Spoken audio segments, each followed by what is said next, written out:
ফিজ মাশাআল্লাহ অনেক ভালো করছে, আমি হয়তো মোটামুটি ভালো করছি। সবাই আসলে খুবই পছন্দ করতেন এবং স্যার ভালো মানুষ ছিলেন। রিশাদ মাশাআল্লাহ একটা জিনিস যেটা ভালো লাগলো যে ওর গুগলিটা শার্প হচ্ছে। সাকিব ভাইয়ের এখন ফিটনেস আর থেকেও বড় জিনিস গেম অ্যাওয়ারনেসটা। আসলে ফিজ মাশাআল্লাহ ওয়ার্ল্ড ক্রিকেটে অনেক প্রুভেন একজন প্লেয়ার। ও যদি 9 কোটির জায়গায় 18 কোটিও পাইতো এটা অবাক হওয়ার কিছু হতো না। ম্যাচ খেলেছেন, আপনার পারফরমেন্স কেমন, প্রস্তুতি হলো বিপিএল এর জন্য, ওয়ার্ল্ড কাপের জন্য, এবং আপনার পারফরমেন্স আপনি কতটুকু সন্তুষ্ট? না আসলে ভালোর তো শেষ নেই। যাই হয়েছে আলহামদুলিল্লাহ, আমি প্রথমবারের মতো আইএল খেললাম।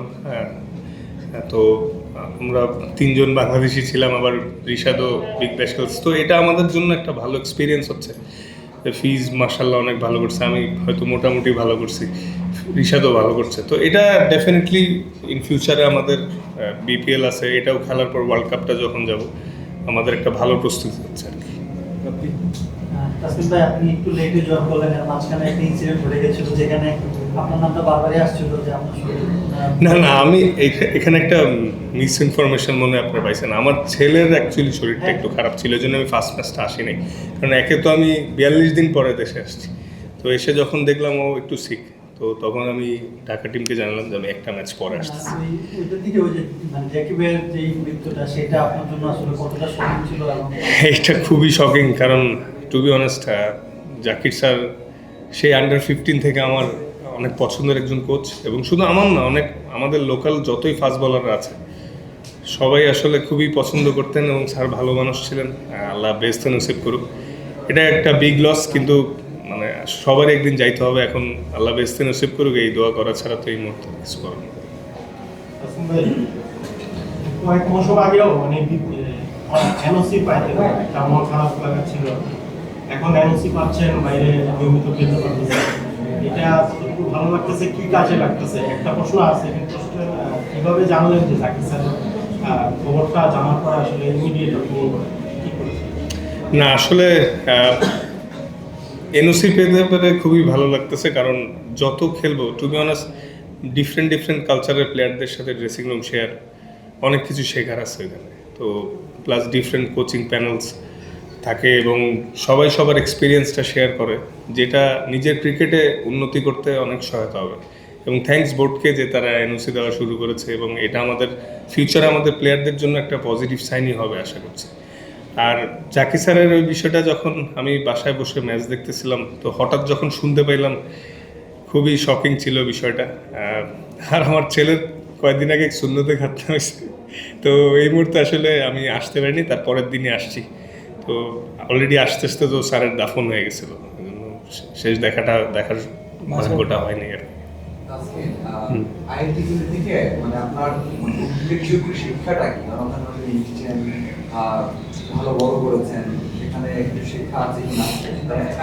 জি আসলে টু বি অনেস্ট এটা মানে বড় একটা লিগ, তো দেখা গেছে যে প্রত্যেকটা টিমের ব্যাটিং সাইড বেশ স্ট্রং। তো দেখা গেছে যে দেখতাম যখন একটার পর একটা ব্যাটসম্যান আসতেই আছে, ঠিক আছে, তো ইজি ছিল না বলার হিসাবে। তো চেষ্টা করছি, তো যতটুকুই যা হয়েছে এটা আমার ফিউচারের জন্য কনফিডেন্ট বুস্ট আপ করবে, যাতে আমি আরও ভালো করতে পারি।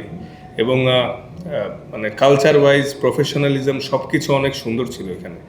তো এই জিনিসগুলা থেকে যতটুকুই শিক্ষা গ্রহণ করছি, এটা ইন ফিউচারে আমি শিওর যে ফিজ যা শিখছে, আমি যা শিখলাম, রিশাদ যা শিখলো, এটা ইন ফিউচারে আমাদের বাংলাদেশ টিমেও ইম্প্যাক্ট পড়বে। কিছুটা হলেও 5% হলেও ইম্প্রুভমেন্ট আসবে এটা থেকে। মানে শেষ করতে পারেন, আপনি শুরু করেছিলেন রিশাদের কথা বললেন, সাকিব ছিল ওখানে, মুস্তাফিজ ছিল, আপনি ছিলেন। রিশাদ দারুণ করছে বিগ ব্যাশে, দেখা হয় কিনা? আর তার বোলিং নিয়ে আপনার কিছু বলা থাকে, কারণ বিগ ব্যাশে এখন তো আরও বেশি চ্যালেঞ্জ। না রিশাদ মাশাআল্লাহ একটা জিনিস যেটা ভালো লাগলো যে ওর গুগলিটা শার্প হচ্ছে। তো মাঝখানে শুরুর দিকে ওর গুগলিটা ওরকম শার্প ছিল না, কিন্তু ওই বিগ ব্যাশে অস্ট্রেলিয়ান কন্ডিশনে ওর বল যে টার্ন করতেছে, ভালো করতেছে মাশাআল্লাহ। তো এটা খুবই পজিটিভ। হ্যাঁ, সাকিব আল হাসান ছিলেন আপনাদের কাছাকাছি, তো সাকিবের সাথে আসলে মানে বাংলাদেশের ক্রিকেটের একটা প্রাণের সম্পর্ক, এবং আপনারা যখন বাইরে খেলতে যান তখনই সাকিবের সাথে দেখা হয়। এটা খুব ইন্টারেস্টিং একটা ব্যাপার। সাকিবের সাথে কতটুকু কথা হইল, মানে প্রিয় ছোট ভাই বড় ভাই? আরেকটা ব্যাপার যে fitness wise, to be very honest, সাকিবকে কেমন দেখেন? ধরেন এখন সবকিছু সব ঝামেলা মিটে গেল, আমি বলতেছি না কি ঝামেলা, Shakib is ready to play for the national team fitness wise, কারণ আপনি ফিটনেস নিয়ে নিজে অনেক কাজ করেছেন। না আসলে সাকিব ভাইয়ের সাথে 2 দিন T10-এ 2 দিন আর আইএলএ 2 দিন দেখা হয়েছিল। তো সাকিব ভাইদের টিম আবুধাবিতে ছিল, তো আমরা তো দুবাইয়ে ছিলাম। তো পরে মাঠের বাইরে আর দেখা হয়নি, কিন্তু যতটুকুই দেখা হয়েছে কথা হয়েছে অনেকদিন পরে, ভালো লাগছে। আর ফিটনেস ওয়াইজ আসলে দেখেন, আসলে একটা সার্টেন টাইমে যে টু বি অনেস্ট সাকিব ভাইয়ের এখন ফিটনেস আর থেকেও বড় জিনিস গেম অ্যাওয়ারনেসটা, যেটা অনেক ইম্প্যাক্ট পড়ে যে কোনো টিমের জন্য। অনেক এক্সপিরিয়েন্স, হ্যাঁ 400-র উপরে T20 ম্যাচ খেলা একজন প্লেয়ার, তো এটা আসলে যে কোনো টিমের জন্যই এটা পজিটিভ সাইড। বাট আমি যদিও বাংলাদেশ টিমে, এটা তো আমার কন্ট্রোলে নাই, বাট উনার মতো প্লেয়ারকে সবাই টিমে পাইতে চায়। তাসকিন, আমরা যদি দেখি যে সম্প্রতি বাংলাদেশের পেসাররা অনেক বেশি বিদেশি লিগে খেলছে, আপনি ছিলেন, ফিজ ছিল, এর আগে শরীফুল নিজেও শ্রীলঙ্কার একটা লিগে খেলেছিল, আপনিও গিয়েছিলেন, নাহিদান অবভিয়াসলি খেলেছিল। এই যে সবাই মিলে একটা ভালো করার যে চেষ্টা, এই চেঞ্জটা আপনি কিভাবে দেখেন লাস্ট কয়েক বছরে? না মাশাআল্লাহ, ইমপ্রুভমেন্টটা তো ভিজিবল।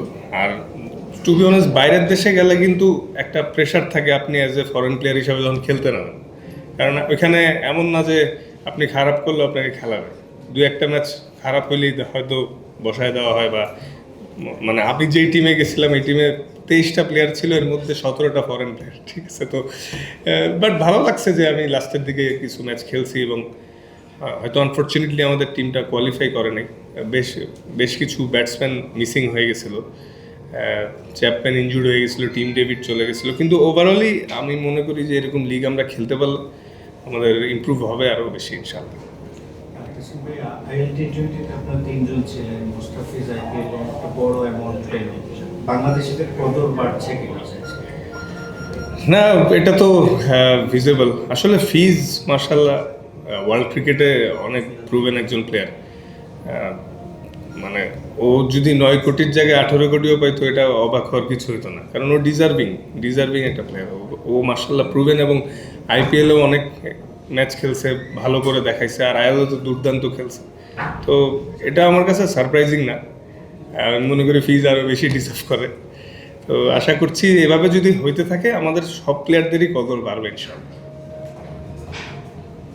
তাসকিন ভাই, আমরা যদি বিপিএল এর কথা বলি, রংপুর রাইডার্সের বিরুদ্ধে হচ্ছে আপনাদের ম্যাচ রংপুর রাইডার্সের সাথে, তাদের ব্যাটিং লাইনআপ অনেক বড় এবং তারা আজকেও মানে বোলিং এও ডমিনেট করছে চট্টগ্রামের উপর। তো একটু প্রেশার আছে কিনা, কারণ প্রথম ম্যাচ জয়ের পর ঢাকার উপর আসলে দর্শকদের প্রত্যাশাটা অনেক বেশি। না T20 ক্রিকেটে ভাই আসলে ছোট দল বড় দল পার্টিকুলার ডেতে যারা বেশি ভালো ক্রিকেট খেলে ওরাই জিতে, তো লাইটলি নেওয়ার কিছু নাই। আর নো ডাউট ওরা তো ভালো টিম আগাগোড়াই করে, রংপুর সবসময় one of the best team করে থাকে। তো আশা করি ভালো ফাইট হবে। তো কালকে রাতেও খেলা, দেখা যাক, ডিউ ফ্যাক্টর থাকতে পারে, তো এনিথিং ক্যান হ্যাপেন। তাসকিন ভাই, আপনি বলছিলেন যে সাকিব আল হাসানের সঙ্গে আপনার দেখা হয়েছে, দেশে ফেরার প্রসঙ্গে সাকিব কিছু বলবেন? না আসলে সাকিব ভাইয়ের সাথে এগুলো নিয়ে কোনো কথা হয়নি, জাস্ট খেলা নিয়েই কথা হয়েছিল একটু, জাস্ট এমনি হাই হ্যালো হয়েছে, খেলা নিয়ে কথা হয়েছে, ওই জিনিসগুলো নিয়ে কোনো কথা হয়নি আসলে। Thank you. তাসকিন, বিপিএল আপনার লক্ষ্যটা কি থাকবে? যেহেতু ভালো এক্সপিরিয়েন্স নিয়ে আসার পর দায়িত্ব নিয়ে যাবে তাকে, যদি দায়িত্ব নিয়ে প্রস্তুতি নেয় এবং আপনার পার্সোনাল না সবসময় আমার ইচ্ছা থাকে যেখানেই খেলতে যাই যাতে ম্যাচ জিতানোর পিছনে আমার কিছুটা কন্ট্রিবিউশন থাকে, এটাই।